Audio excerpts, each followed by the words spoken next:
दूसरा के बनी जइबू धन हो।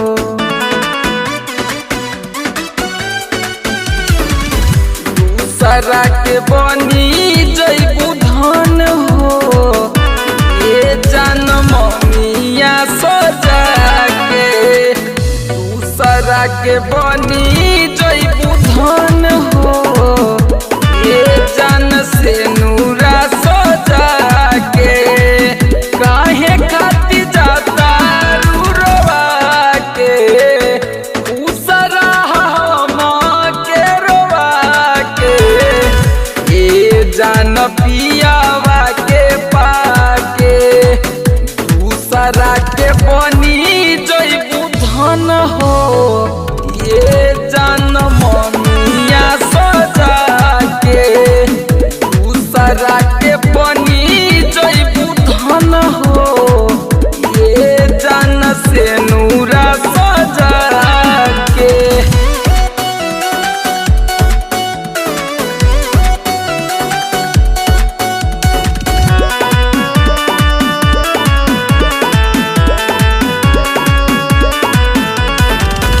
खाइल कसम सगरो माटी में मिलैलू। जान जान कही के जान जखम दे के गईलू।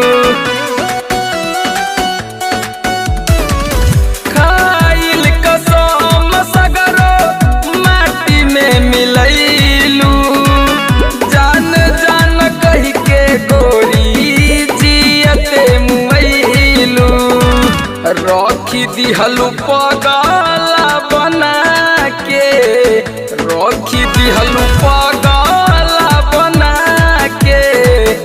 ये जान से नूरा सजा के दूसरा के बनी जइबू धन हो। ये जान मिया सजा के दूसरा के बनी जइबू धन हो। ये जान से नूरा सजा के। Recording Balwant SRJ music.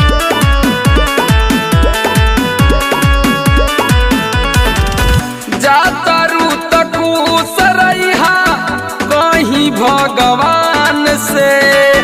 जुड़ी गईल नाता हमरो अब शमशान से। जातरू तकूस रहा कहीं भगवान से। जुड़ी गईल नाता हमरो अब शमशान से। बलवंत के जइहा दफना के बलवंत के जइहा दफना के। ये जानकी सन जी के पाके दूसरा के बनी जइबू धन हो।